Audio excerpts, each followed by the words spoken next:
بسم اللہ الرحمن الرحیم۔ السلام علیکم اسٹوڈنٹس، امید کرتی ہوں کہ آپ سب خیریت سے ہوں گے۔ میں آپ کی ٹیچر مس فرحہ جمیل۔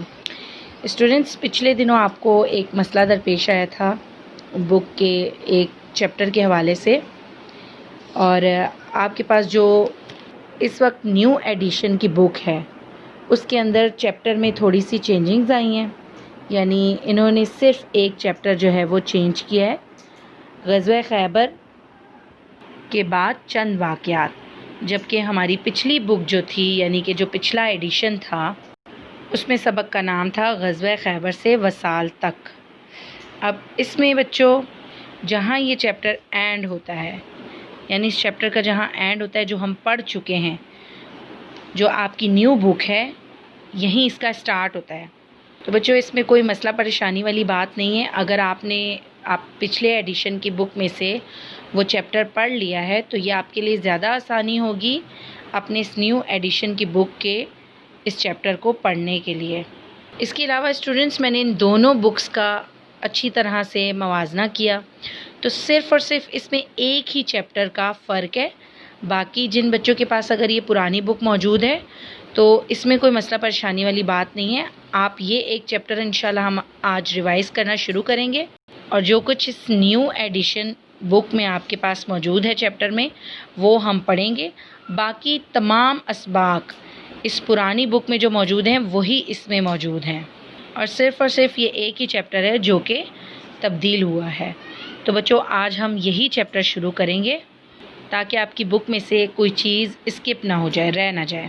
آئیے بچوں اس چیپٹر کا آغاز کرتے ہیں۔ یہ صفحہ نمبر 17 پر موجود ہے، اور یہ باب صوم سیرت طیبہ صلی اللہ علیہ وآلہ وسلم سے لیا گیا۔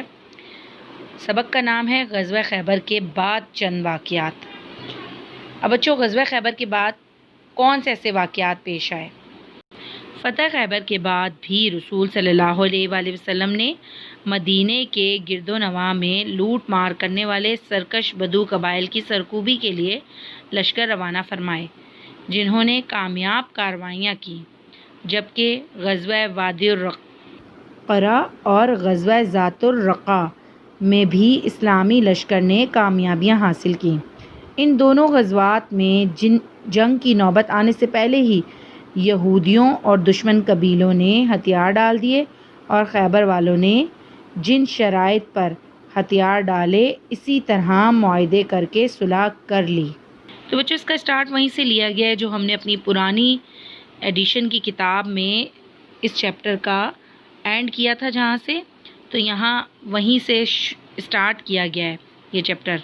تو بچوں اس میں کہا گیا کہ جب خیبر فتح ہو گیا تو اس کے بعد نبی کریم صلی اللہ علیہ وآلہ وسلم نے مدینے کے گرد و نواح میں کچھ لوٹ مار کرنے والے سرکش بدو قبائل کے پیچھے لشکر روانہ فرمائے، اور جن میں سے 2 غزوات ہوئیں، غزوہ وادی القرا اور غزوہ ذات الرقاء میں اسلامی لشکروں نے کامیابیاں حاصل کی، اور ان دونوں غزوات میں جنگ کی نوبت ہی نہیں آئی، یعنی وہاں جنگ کیے بغیر ہی دشمنوں نے ہتھیار ڈال دیے، اور جو خیبر والوں نے شرائط منظور کی تھی انہی شرائط پر انہوں نے بھی ہتھیار ڈال دیے اور معاہدہ کر کے صلح کر لی۔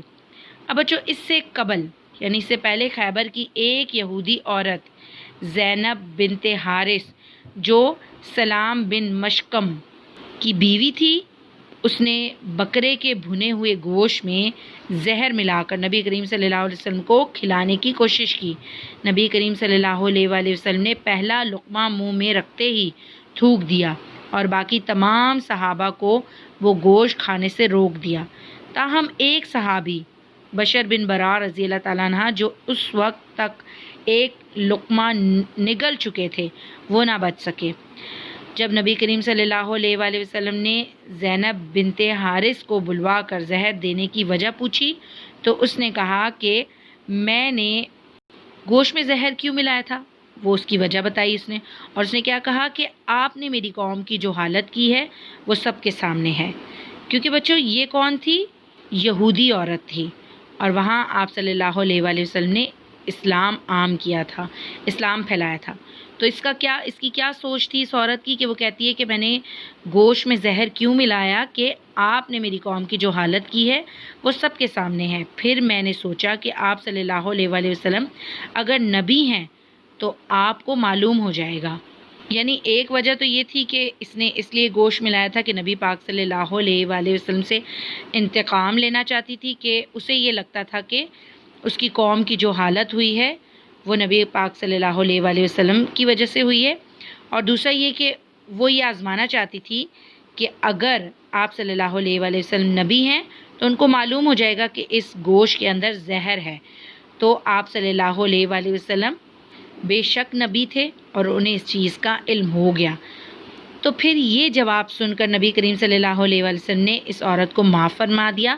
چونکہ زینب بنت حارث نے اسلام قبول کر لیا، اس لیے بشر بن برا رضی اللہ تعالیٰ عنہ کے گھر والوں نے بھی اسے معاف کر دیا.